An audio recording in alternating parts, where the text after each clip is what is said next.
National corporate funding for Frontline is provided by NPR. In Denver, Skopje, in Tehran, Omaha, in Istanbul, in Hong Kong, Belgrade, in Decatur, in Seattle, Beijing, in Pittsburgh, in Johannesburg. This is NPR News. And by Earthlink.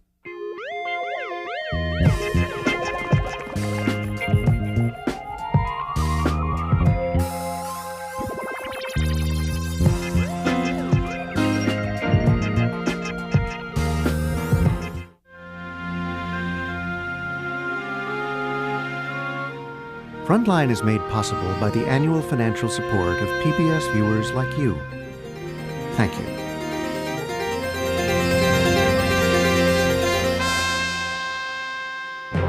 They're America's most popular vehicles, but are they also some of the most dangerous? These sport utility vehicles have a rollover problem associated with them. How much do Detroit really know? Detroit has gone to political war to protect the cash cow that is the SUV. And why didn't the government do more to protect American drivers? There's no regulation of this, and there never was going to be.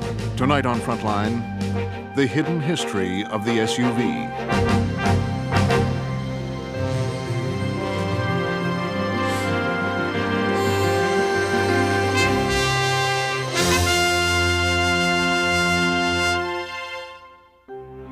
Tuesday, the 19th of June. I'm David Brancaccio.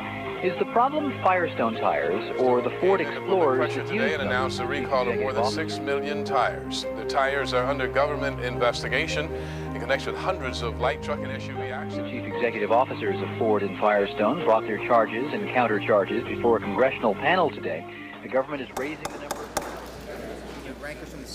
It was America's most sensational auto safety scandal. Good morning. Welcome to the Joint Commerce Trade. Hundreds of people had been killed when their Ford Explorers rolled over following Firestone tire failures. Summoned by Congress to answer for the safety of their products were Firestone CEO John Lampe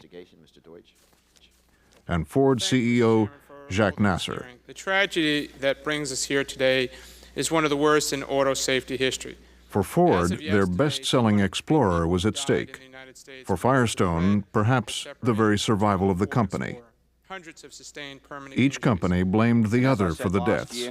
This is a tire problem, not a vehicle problem. Mr. Chairman, I must say, and this is not easy for me to say as well, but there is something wrong with the Ford Explorer. We have a corporate schoolyard brawl that's broken out here.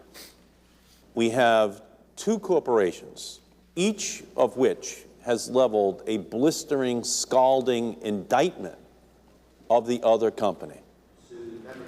The media couldn't get enough of the story. For almost a year, Ford versus Firestone dominated the headlines. But was it the most important story? Everybody's focusing on the tragic deaths involving Firestone tires. But we're ignoring the elephant in the tent, which is the much broader problem created by sport utility vehicles, and not just the Explorer. The problem is that sport utility vehicles are rolling over even with good tires. During the same 10 years in which Ford Firestone crashes caused some 300 deaths, more than 12,000 people, 40 times as many, died in SUV rollover crashes unrelated to tire failure. The Firestone tire deaths are just the tip of the iceberg when it comes to the problems of sport utility vehicles. There's a lot bigger problem out there that people aren't really paying attention to. Hot new compact sport utility. The sport utility vehicle is one of Detroit's greatest success stories. 1 of every 4 new vehicles sold in America is an SUV. The best-selling sport utility in the world, 12 years running. That's the Explorer, that new Explorer. For shoppers, there are dozens to choose from. They sport power. This will deliver 270 horses. They offer luxury. Truck, so you get all the amenities of a Cadillac on the inside in the cabin. SUVs have become a favorite of American families. The interior, about the safest place you could be, because we have more than 50 standard safety features, including pipe style. And they are the most profitable vehicles on the market, a savior for an industry once in desperate trouble. By the early 1980s, Detroit was in terrible shape.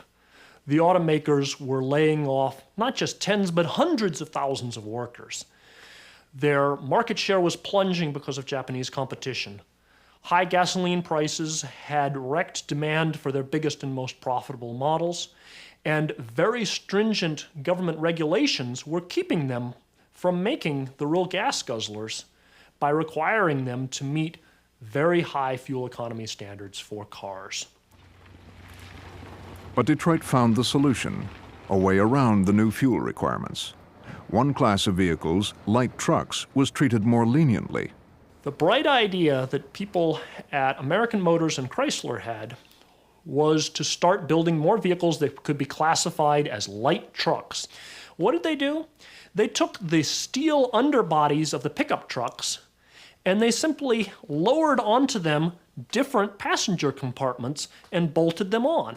Guess who's the family chauffeur? Me, but I love it. The first SUVs hit the market in the early 1980s. Jeep Cherokee, two-door or four-door. We wrote the book on four-wheel drive. Marketing consultant Martin Goldfarb was among the first to see the potential for these new vehicles.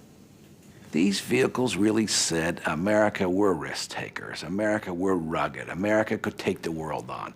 Nowhere else were these vehicles sold, except in America. So advanced it was named 4x4 of the year. Higher off the ground, rugged, great visibility because you felt you were in charge of the world. And if anybody smaller than you got in front of you, you could kind of run them over, even though you didn't want to do that. But you had this feeling of personal power. But the rugged image of this class of vehicles concealed a critical safety flaw. Rollover first made national news in 1980 with this 60-minute story on the Jeep CJ, the model for many early SUVs. I'm only going 8 to 10 miles an hour. But this is what can happen when the Jeep makes a J-turn at 22 miles an hour. And the same run in slow motion. The story featured a young insurance industry's safety analyst named Brian O'Neill. In these sorts of maneuvers and other maneuvers, the Jeep does roll over, and it rolls over at very low speeds. SUVs were allegedly designed to go off-road. The reality is that virtually none of them go off-road. And so we finished up with a vehicle that has some deficits, I would say, based on the fact that they're derived from trucks. Like trucks, SUVs were disproportionately tall and narrow, with a high center of gravity. As 60 Minutes showed, this made them more likely to roll over when cornering at even moderate speeds. The data were overwhelming about the rollover risk of that vehicle, but the manufacturer would never acknowledge that that design was a problem, because to do that would, the liability and the problems involved would be horrendous for the manufacturer. Wow, look at this! Despite the rollover risk, Americans flocked to the Jeep. The other automakers, their sales still slumping, took notice. At Ford, they used the Jeep CJ as the basis for their own entry into the market, to be called Bronco 2. It's the call of the wild. And Ford answers with Bronco 2, a brand new kick. The Bronco 2 rolled out in March 1983. It was an immediate hit. Through the 1980s, Ford would sell more than 700,000 Bronco 2s, double the company's initial projections. New kick. But almost immediately, like the Jeep, the Bronco 2 began to roll over. Deaths and serious injuries mounted. And with deaths came lawsuits. Little Rock attorney Tab Turner was one of the first to sue Ford over the Bronco 2 stability problems. This vehicle first came out in 1983 as a 1984 model, and by 1985 this vehicle was having lawsuits. There were clearly rollovers occurring. We're beginning to learn what we now know as the history of these vehicles in terms of the development of them and how frequently even the design engineers were flipping these things over at the automotive companies. I'm Russell Cook. I'm counsel for the plaintiffs in the Benson case. Over time, lawyers like Turner began to piece together the inside story of the Bronco 2. In one fatal accident case, Ford engineer Fred Parrell acknowledged that his company knew that the Bronco 2 was killing people in rollovers much more often than its rivals. And in fact, based on this report, which we received from your Ford lawyers, the Bronco 2 has an initial fatal vehicle rate greater than the Jeep CJ5 and CJ7. Isn't that true? Somewhat greater, yes. So the Bronco 2 has a worse initial rollover fatal vehicle rate than the vehicle you've referred to as an outlier. Correct? That's correct. In fact, as lawyers discovered, prototypes of the Bronco 2 tipped up at speeds as low as 20 miles per hour. Management actually considered shelving the Bronco 2 project during development. You were aware of the fact that the highest level of management in Ford Motor Company was concerned about the risk of injury to people using this proposed Bronco 2. Is that right? Yes. And you were aware of the fact that the highest management in the Ford Motor Company was then making a decision whether or not it should even go forward and make this vehicle. Isn't that right? Correct. To make the Bronco 2 less likely to roll over, Ford engineers proposed to widen it by 2 inches. But to do so would have delayed Job 1, the first date of production. Management opted not to widen the vehicle. There was nobody working at Ford Motor Company that had the courage to go knock on the chairman and chief executive officer's door and say, look, I know we're in this battle with Chevrolet and General Motors to get our vehicle out against the Blazer, but by the way, we need another 18 months. Well, nobody was going to do that. Ford's president at the time, Don Peterson, declined to discuss with Frontline the company's decisions on the Bronco 2. Ford's defense in Bronco 2 lawsuits was that rollover accidents were due largely to driver error, not vehicle design. But company lawyers rarely got to argue their case. Routinely, Ford settled the lawsuits quietly. There were significant lawsuits aimed at the Ford Bronco because of its tippiness, but they didn't produce major design changes, in part because the profit margins on these vehicles were so high that one can handle the product liability without making a major commitment to a totally different kind of design. There wasn't that pressure. If settlements were apparently a price worth paying for SUV manufacturers, they also meant a quick, certain payoff for plaintiffs and their lawyers. And so a pattern on SUV safety was set: lawsuits, settlements, secrecy. If the brewing problem of SUV rollover were to be tackled, it would require action by a federal agency, the National Highway Traffic Safety Administration, NHTSA. For a time in the late 1970s, NHTSA pushed through a rash of new regulations and investigations under Ralph Nader protege Joan Claybrook. During the Carter administration under Joan Claybrook, NHTSA was a very aggressive investigator. They did things that drove the automakers nuts, like, for example, releasing television footage of the Ford Pinto bursting into flames. The vulnerability of the Ford Pinto to rear-end collisions was verified in federal safety tests. But all that changed when Ronald Reagan was elected president. The U.S. auto industry remains the best in the world. It simply needs the freedom to compete unhindered by whimsical bureaucratic changes in energy, environmental, and safety regulations. The Reagan administration came into power to deregulate. And they took lists of regulations to abolish from the industry the day they walked into the White House. George Bush, the vice president, was put in charge of the regulatory task force, and within 4 months of coming into office had published a list of actions to help Detroit. Alan Camm was an attorney at NHTSA at the time. The Reagan administration actually rescinded several regulations that were on the books, and we were told immediately any proposed or pending regulations, forget about those. The effort was going to be to repeal existing ones. New ones, no way. And yet, this was the NHTSA to which Congress would turn to deal with the growing danger of SUV rollover.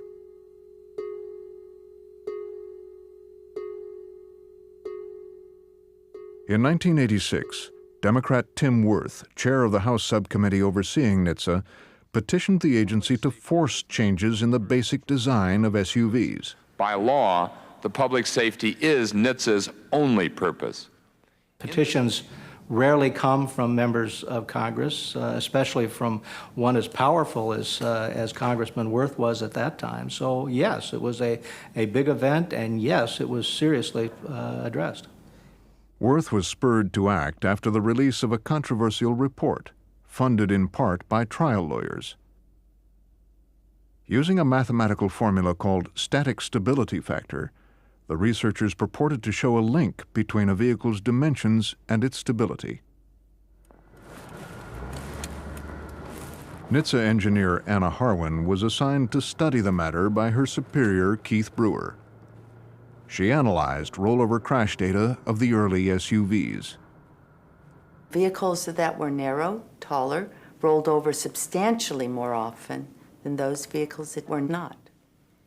So in other words, you looked at utility vehicles way up here, and you looked at passenger cars way down here. And it was a pronounced and consistent pattern. The Harwin-Brewer paper showed that there was a definite relationship between the height and width of a vehicle and its tendency to roll over. Congressman Worth's proposal to make SUVs more stable was now backed by NHTSA research. In fact, all 5 agency departments recommended that NHTSA consider regulation. Years of laws and regulations have led to an intricate web of federal rules and restrictions, which... But it was Diane Steed, Reagan's head of NHTSA, who had the final say. I think it's time for Washington to take stock of just what effect its policies are having on the auto industry. Steed denied the Worth petition. Diane Steed, the political appointee in place at that time, made the decision against the recommendation of her entire staff. It was not a technical decision. All their technical people told them, grant it, let's research it, grant it. Shortly before Steed's decision, Anna Harwin tried to publish her findings, but in an internal memorandum, NHTSA's chief counsel objected. You may wish to revise this paper to reflect the agency position on this issue. What's that mean? Change my findings based on what the political decision is of the agency. I'm not good with words. I had graphs and charts. Change the result. It's absurd. Diane Steed declined Frontline's interview requests, but during a 1993 legal deposition, she did answer questions about her decision. Now, Mr. Goldman asked you some questions about static stability factor and its relationship to rollover accidents, and in fact, two employees of NHTSA, Keith Brewer and Elizabeth Harwin, did a study with respect to that matter, did they not?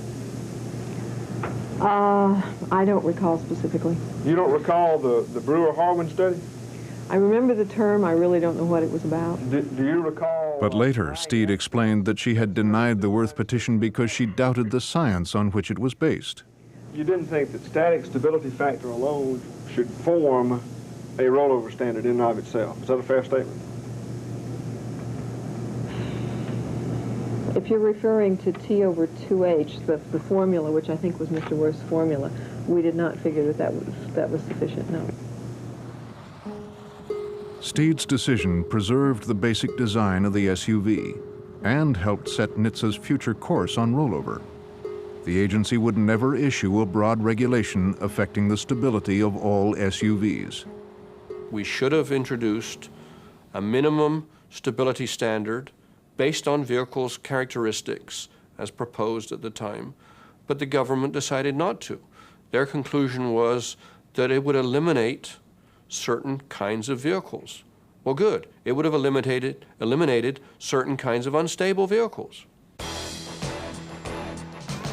After the NHTSA decision, the automakers continued to build their SUVs tall and narrow and marketed them for off-road use. The strategy worked brilliantly with American consumers, but marketers knew the rugged image of the SUV was essentially an illusion. Most people, remember, never used sport utility vehicles to go off-road. They drove them around cities. but there was this projection, you know, I could if I want to, even though I don't. There was a trade-off in designing SUVs for off-road use. On the road at highway speeds, the sport utilities were tough to handle in emergency situations and could easily roll over. Few did so more than Ford's Bronco II.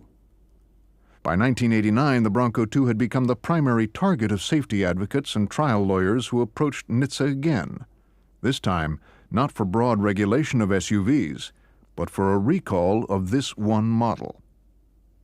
Well, I was director of the Office of Defects Investigation. The agency was petitioned by a Bronco II owner to decide whether or not it would formally investigate whether or not the Bronco II should be recalled as being a defective vehicle as a result of having rollover tendency.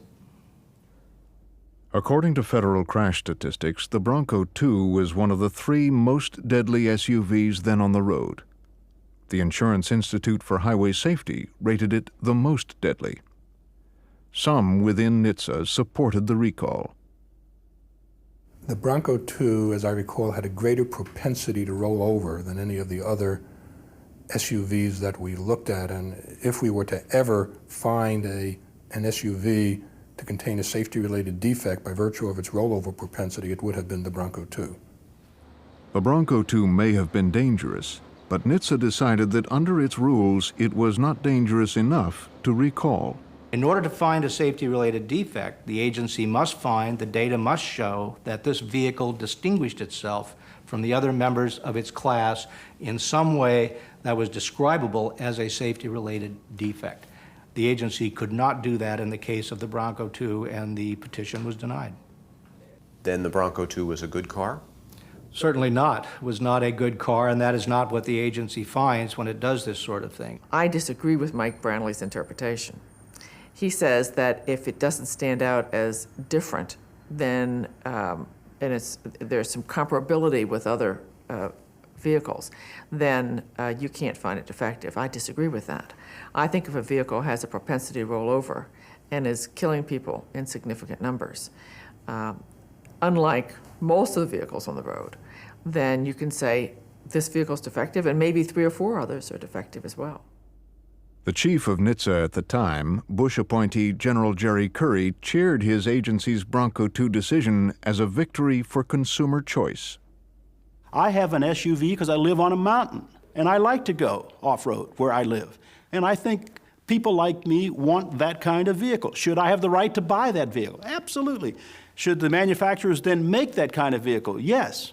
Is it more dangerous than a vehicle that is lower and wider? Yes. I'll take the trade-off. But General, 90%, above 90% of the people who buy SUVs never go off-road with them. And is it your contention that those 90% of people don't deserve protection from rollover, but that they ought to know, just intuitively or commonsensically, that these things are more dangerous and accept that risk? My contention is that the American people are not stupid. They buy what they want to buy. They know that vehicle is higher. And if all of the TV press you've gotten over the last 20 years, you don't now know that an SUV is not like a car, something is wrong with you. People did buy SUVs, and they continued to roll over. During the next 10 years, more than 1,000 people would die in Bronco II rollover crashes alone. The Bronco II was the big investigation. It was the bad actor. And when the agency refused to do a recall of that vehicle, it gave a pass to every other SUV. It essentially sent a message to Detroit. You can make your SUV as rollover prone as you want to. This agency is not going to find that's a defect. Back at Ford, designers were busy building the next generation SUV, codenamed UN-46. This vehicle would ultimately be called Explorer. Explorer was a vehicle to replace the Bronco II or to grow from the Bronco II, because the Bronco II had a limited audience, and it was more a male, single, or young couple vehicle. Well, this was going to be a family vehicle, but gave you that same sport environment, that same outdoor feeling that a Bronco 2 did. But the Explorer's engineers couldn't get away from the problems of the Bronco 2. Just 8 months before Explorer was to roll off the assembly line, Bronco 2 failed handling tests conducted by Consumer Reports magazine. The magazine warned readers away from the vehicle. Alarmed, Ford engineers raced out to the company's Arizona proving grounds to put the Explorer prototype through the same test. Roger Simpson was the project manager on the Explorer. He explained the tests in a later rollover lawsuit. In 1989, sir, was it Ford's goal, as far as you knew, to pass the Consumers Union test, that is, to go through the course without experiencing wheel lift? Ford's goal was to subject the UN-46 prototypes to that test procedure to determine what effect it might have on a new product that we're about to put into the marketplace, so that if and when Consumer Report were to repeat that test on a production vehicle subsequent to Job 1, we wouldn't have any surprises. But there were surprises. When Ford put the Explorer prototypes through the Consumers Union test, they repeatedly tipped up off the ground. Ford engineers scrambled to find a fix. The problem was that while you could make some tweaks, like changing the pressure in the tires, like changing the suspension springs, the biggest change that you can make to make a vehicle more stable is to widen the wheel track. And you cannot widen the wheel track on a sport utility vehicle without basically scrapping it and starting over. Would you agree with me, sir, that widening the UN-46 2 inches would have made it less likely to roll over? Generally, that is a directional improvement to vehicle stability. That's correct. A directional improvement. Does that mean it makes it more safe and more stable? Object to the form of the question. It means that it goes in that direction, yes, sir. How much it would improve it, I do not know. Ford's management, under Don Peterson, who declined to talk to Frontline, again decided, as it had in the case of the Bronco 2, to make a series of smaller fixes. But the company refused to widen the vehicle. That one of the reasons it was unacceptable to widen the track 2 inches was because of the $500 million plus investment that Ford had sunk into the Explorer by this time, and the need to get a return on that investment. That was one of the reasons? Yes. They came to a fork in the road. Do we fix this vehicle and take the time to do it right and save people's lives? Or do we go in this direction and cosmetically fix the vehicle, but having full knowledge of the risk that it's going to place the consumer in? And they chose to cosmetically fix the vehicle instead of really fixing the vehicle. The reality is there were choices to make. They wanted to produce a product that would sell to this segment of the market at this price point. You couldn't put everything in it that you want. Something had to come out. And management has to make those choices. But to assume that management is morally irresponsible because they don't put everything they know about safety in every vehicle is, I think, being unfair. The Ford Explorer rolled out right on schedule in March 1990. Big enough for families with the outdoor appeal of the Bronco 2, Explorer would quickly become the best-selling SUV in the world and help ignite an SUV boom. The new four-door Explorer from Ford. Explorer was really a force for change. It was a totally different conception of car. Explore its exclusive. Because there was no such thing as that size car before. Yet it fulfilled a whole set of physical and psychological needs that nobody else had done before. Explorer did it, really did it big time. But the SUV bonanza was almost over before it began. Only months after the Explorer's debut, America went to war in the Persian Gulf.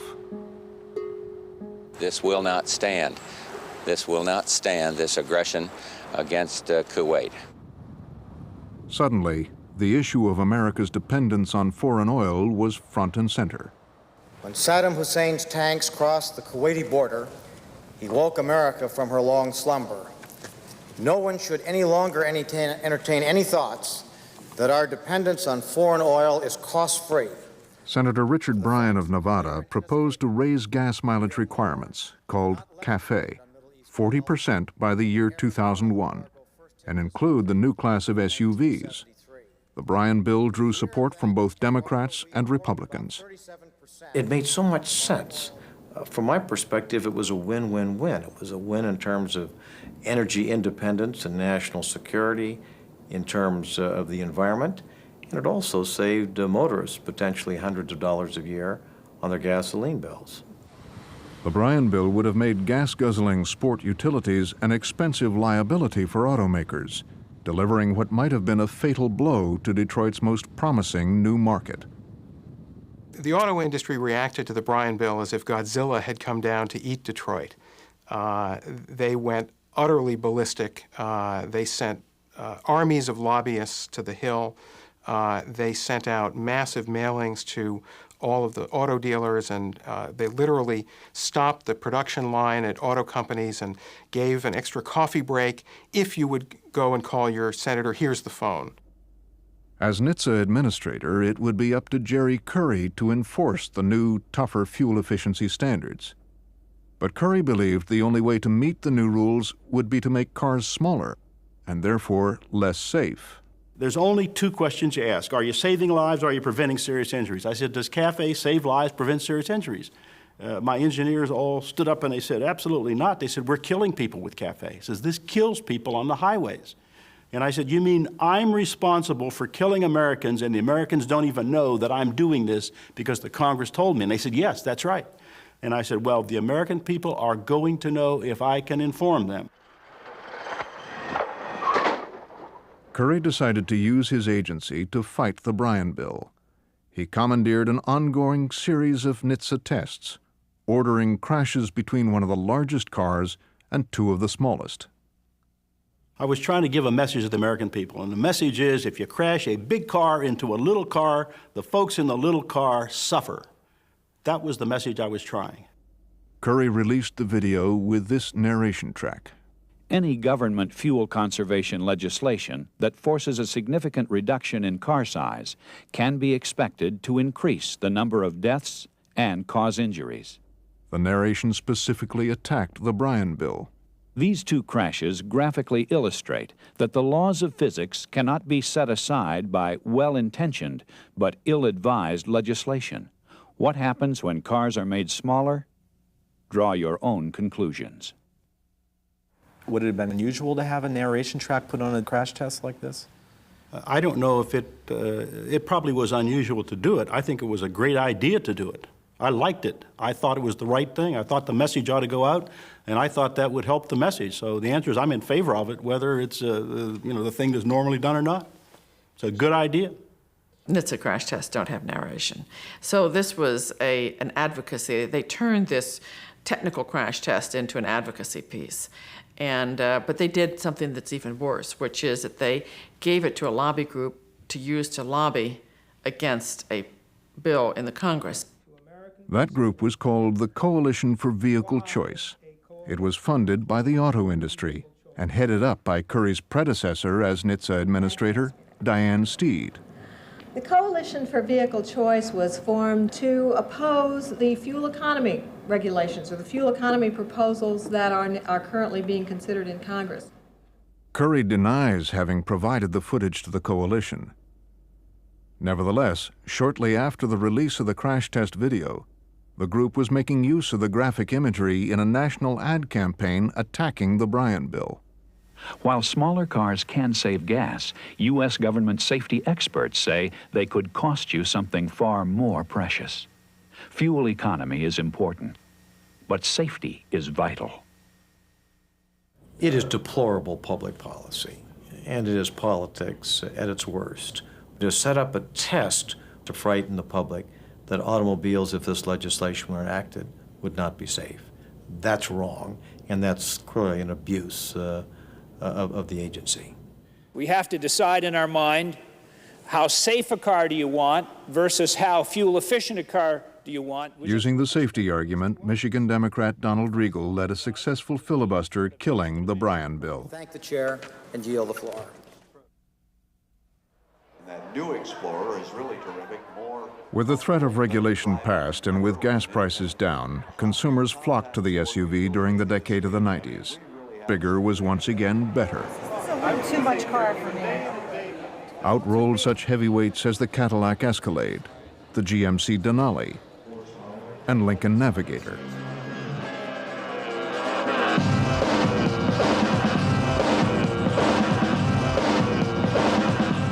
And to top them all, a civilian Humvee. Now let me tell you a little bit about the H2. It's basically ruggedness with luxury. That's what I call it. It's what I call the throw weight argument of auto sales. If you see that somebody else has a bigger vehicle than yours, then you need to get an even bigger one. People are being inveigled into getting into bigger and bigger armored vehicles in order to engage each other on the highway.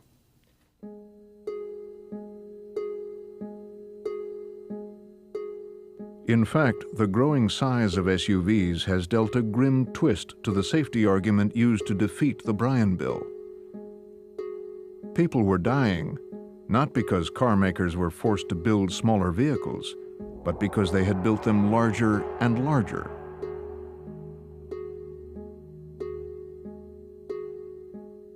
The Explorer and other sport utilities are built in such a way that makes them extremely dangerous to cars.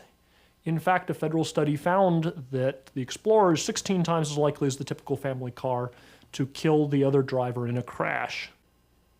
The incompatibility of SUVs with cars, their tendency to drive over the bumpers and door sills during collisions, is a classic example of a huge auto safety problem that falls through the cracks of our defect-oriented approach to automotive safety. The explosion in larger vehicles, led by the SUV, has also reversed a trend toward better overall fuel economy. Today, cars sold in America get the lowest gas mileage in 20 years. But for automakers, there was a powerful incentive to build bigger SUVs. The bigger the SUV, the bigger the payoff. The profits were enormous because you were basically selling a pickup truck for a luxury car price. It cost them $20,000, and they were selling them for $30,000 and $35,000 a piece. What's about the range for a fully loaded Mountaineer? 37. And this one? 52. Automakers' stock prices were zooming because of the profits they made. One factory that makes the Ford Expedition and Lincoln Navigator was making more profits than any other factory in any other industry in the world, and was making more profits than all but several dozen entire corporations in the world. That's how profitable this business was. Hello, and welcome to the exciting world of Ford Explorer. Despite the rollover problem of SUVs, automakers marketed them directly to families, though they seemed well aware of the potential dangers. Ford distributed videos like this with new Explorers. One of the things you should remember when driving a 4x4 is that it handles differently from a passenger car, especially when fully loaded. That's because 4x4s are designed and built to be used under off-road driving conditions. Because of the extra clearance needed by off-road vehicles, they have a higher center of gravity, requiring extra caution when driving through emergency situations. Do you think the drivers of these cars are aware that they are tippy and can roll over more easily? I'm not sure they're fully aware. I believe everybody thinks they're a better driver than they actually are. And the old notion that I'm a good driver, I can handle anything, even if it's a sport utility vehicle, just doesn't hold up. We're not nearly as proficient on the road as we think we are. And the tendency of vehicles to roll is going to show itself in accident statistics, death and injury, and human suffering, clearly. Good luck with your new Explorer. Enjoy yourself. And always buckle up. Would you buy an SUV? I probably would not. Now, I've owned SUVs in the past, but I would not have an SUV at this point, I don't believe. I think they're just inherently too unsafe.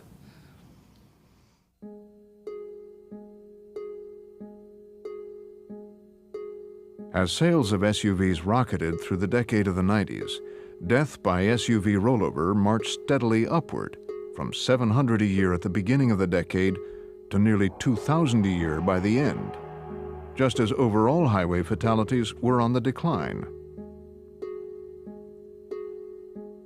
Dozens of SUVs that rolled over ended up here in Tab Turner's Little Rock warehouse.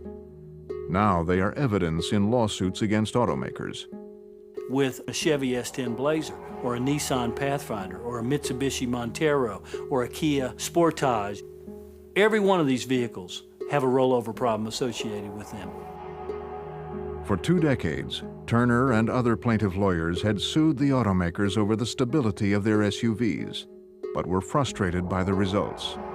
The value of their settlements had been limited, they believed, by years of NHTSA decisions on rollover. They'd open up an investigation, and very shortly thereafter they would close the investigation, and they would write some report, much like they did in the Bronco 2, where they said, there's no reason for us to believe we're going to find anything wrong with this, put a stamp of approval on, send it out, and the next day the bad guys are showing up in the courtroom holding up this report from the National Highway Traffic Safety Administration and literally shoving it down my client's throat. But then Turner and other lawyers caught a break. Beginning in the mid-1990s, something started to go wrong with one SUV model, the best-selling Ford Explorer. A defective Firestone tire began to unravel, triggering rollovers. Suddenly, the lawyers had a clear defect to take to court. I've done it both ways, and I can tell you it's much easier to convince people the tire is defective. Most people don't expect driving down your roadway that your tire is going to peel apart. But on the other hand, with regard to the vehicle, we're attacking the entire design of somebody's vehicle. The tire cases threatened high jury verdicts, so Ford and Firestone paid growing amounts to settle them in secret, and the problem stayed out of the public eye. Until one rollover victim refused to settle quietly. Kathy Taylor lost her 14-year-old daughter Jessica in 1998.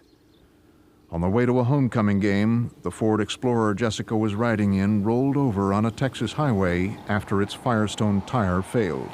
I could not have just kept my mouth shut, because then I would be just as responsible, because I knew something was going on, and I would be just as responsible as Firestone and Ford, because they knew something was going on. Taylor took her story public, appearing in this broadcast linking Firestone tires with Ford Explorer rollovers. A Ford Explorer and a Firestone radial ATX tire with what's called a tread separation. That's when this tread literally peels off the tire. She said, "Mom, I love you, and I'll see you tomorrow." The Ford Explorer flipped 3 times, and Jessica was killed. When the story broke, Tab Turner saw a golden opportunity. I spent a lot of time litigating this vehicle over the last 10 years, and so I had documents, I had information, I had things that people were interested in obtaining. For years, Turner had accepted confidentiality agreements when settling with the 2 companies, helping to keep the story secret. Now, he eagerly fed the bubbling scandal. In essence, we're talking about a summary of 2 things, the bad tires and the bad vehicle. There has never, ever been a problem as severe as this from the standpoint of fatalities and injuries. We were offered not just 25-page chronologies with quotes from various internal documents that they've been gathering for the last 4 years, but even the documents themselves, huge long lists of documents that we could order from the trial lawyers' warehouses, giving all kinds of missteps that Firestone and Ford took along the way. It was a story on a platter. Even though Ford Firestone accounted for just 300 of more than 12,000 SUV rollover deaths since 1990, it became a huge story. Federal safety officials today raised the estimate of deaths, possibly linked to those recalled Firestone SUV tires. More fallout tonight from the Firestone tire recall. The government said today that more people may have died because of faulty Firestone tires than was previously. Did it surprise you that it became such a big deal? Well, what surprised me was that there was that much interest generated because, in all honesty, I mean, when you objectively look at this situation, I mean, we're talking about what? A little bit over 1/8 or 1/9 of the entire rollover problem involving the Explorer. And we're focusing this much attention on such a small piece of the pie. Do you have any objection to testifying under oath? No, sir. In that case, if you please raise your right hand. And it was the small piece of the SUV rollover problem that would dominate what happened in Washington. The scandal that Turner had helped spark came to a head at the final congressional hearing in June 2001. There is something wrong with the Ford Explorer. The testing and accident data we have submitted prove it. Firestone hoped to turn the hearings to the design problems of the SUV. These events have raised much broader questions about the safety in general and possible design flaws in the rollover of compact SUVs. Ford descended on the hearings in force, bringing with it an army of lobbyists. The company even hired 3 former NHTSA administrators, including Diane Steed and Jerry Curry. This was not a fair lobbying fight. Ford came into this with one of the largest lobbying apparatuses in America. Are you telling me that there were no changes in the tires that Firestone was selling to Ford for Explorers? Inside the hearings, Ford was helped by powerful friends among the congressmen on the committee. You tell me that none of these changes in tire structures were cost-cutting? I said I can't say that, sir, but I don't believe you're in a position to be able to say that either. I'm not saying it. Mr. Lampe, you're the witness, not I. Yes, sir. Firestone did not even have a Washington lobbying office. They came into this with really very little preparation, very few connections to members of Congress, and they were caught flat-footed. So Congress focused nearly all its attention on the Firestone tire. You can see that they're about ready to separate. NHTSA followed suit, requiring Firestone to recall millions of clearly defective tires, but ruling that the Explorer was no more dangerous than other SUVs. In the year following the scandal, Bridgestone, the parent company of Firestone, lost $1.6 billion. Ford's strategy had worked, although it did not escape without damage. The company budgeted $3 billion for its own recall of Firestone tires, and its Explorer lost market share, though it remains the best-selling SUV in the world. I think the public is going to come away with several messages. I think the first message is that there are problems with Firestone tires, so I think Firestone is hurting badly out of this.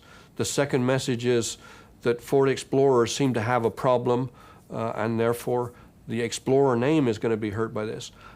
I would like the third message to be that SUVs have a stability problem. It's not clear to me how strongly that last message is coming through, because this really should tell the public that there are problems not just with Ford Explorers and Firestones, but there are problems with many SUVs. It was named the Motor Trend SUV of the Year. Last year, despite the scandal, Americans bought more SUVs than ever before. Well, I think that all cars are built to be safe these days. So I think when looking at the cars, every single one of them is going to be safe. Having resisted for more than a decade, Ford finally widened the Explorer by 2 inches, just what its own engineers had originally recommended. Ironically, Ford says the primary reason for widening the Explorer was not safety, but passenger comfort. You lowered and widened the 2002 model. Why did you do that? If you look at the 2002 model, one of the reasons that it's a larger vehicle is because we wanted to put a third row seat. We also put independent rear suspension in the back. The widening and third row rear seat are very minor changes. I wouldn't consider that to be a significant event for the Explorer. It's an improvement, I mean, if we didn't, you'd be asking me, well, why didn't you improve it after 10 years? Why didn't you take advantage of new technology? Why didn't you make some changes? So the widening of 2002 was at least in part a safety stability issue, or not? No. For whatever reason, many SUVs are now being designed lower and wider, just as some at NHTSA called for 15 years ago. As each generation of vehicle comes onto the market, they're a little bit wider, a little bit lower. They're learning slowly. So essentially we could have avoided 12 years, the entire Explorer's life as an example, of this problem had we done then what's happening today. Absolutely. In the wake of the Ford Firestone scandal, the rollover issue has begun to fade from public and political attention. In the Texas Capitol, one small group of people who have been devastated by rollovers are trying to keep the issue alive. Yes, my name is Kathy Taylor. I lost my 14-year-old daughter, Jessica Taylor, in a 1998 Ford Explorer rollover. The latest statistics show that rollovers remain the most deadly accidents on the highway. We were on our family vacation, okay? I was driving. Our car went into a violent fishtail, rolled 3 or 4 times. Our daughter, Brittany, died. Every year, SUV rollover deaths climb about 10%. Our next stop is Jonas. We're working with Firestone victims today on a bill which essentially would make sure that the irresponsible businesses that decide... This year, there will be an estimated 70,000 SUV rollovers in the United States. ...can be held accountable if they decide to do that. Oh my God. It was an SUV rollover. This one happened less than a block from our cameras. Breathing okay, ma'am? No problems with your breathing? Okay. You're right here now. We'll get you out in just a minute, okay? You see this often where these SUVs just roll over from a low-speed impact like this? We've seen them lately. The tires were not made by Firestone. The SUV was not a Ford Explorer.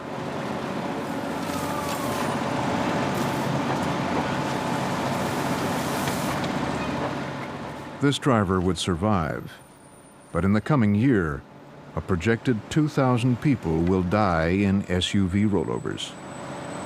Are you doing okay?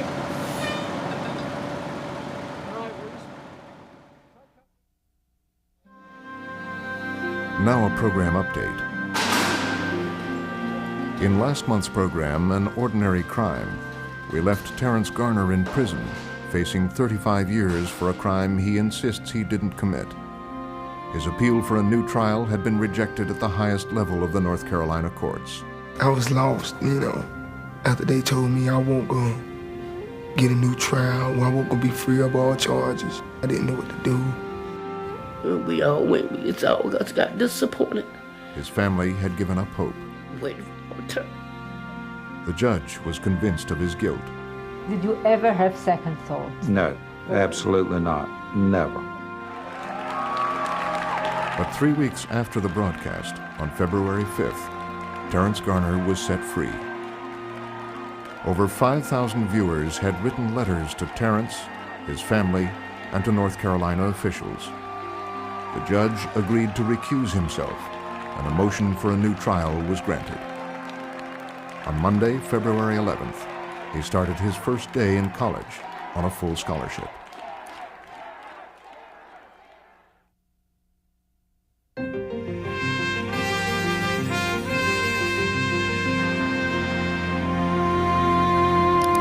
This report continues on Frontline's website, where you'll find facts you should know before buying an SUV. A roundup of decisions on the Ford Explorer. Oval Office audio tape of Richard Nixon's 1971 meeting with Ford executives. And find out on the website if this program is re-airing on your station and when at PBS Online, pbs.org.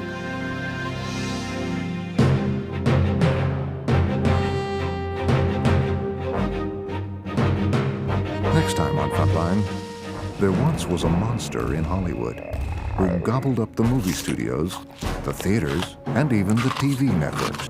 The monster kept eating up everything until there was no profit left to make, even for the monster. Next time on Frontline. For video cassette information about Rollover, call PBS Video at 1-800-328-PBS1.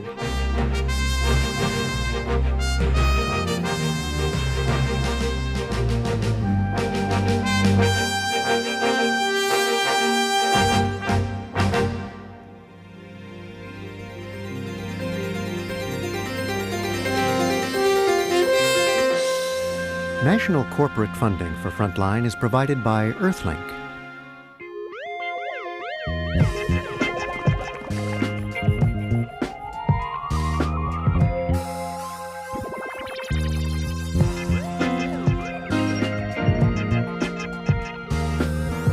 And by NPR. In Denver. Skopje. In Tehran. Omaha. In Istanbul. In Hong Kong. Belgrade. In Decatur. In Seattle. Beijing. In Pittsburgh. In Johannesburg.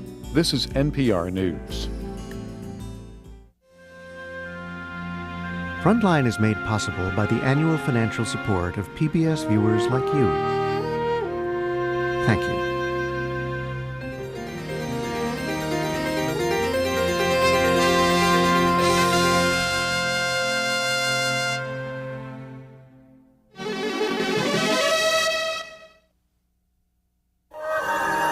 This is PBS.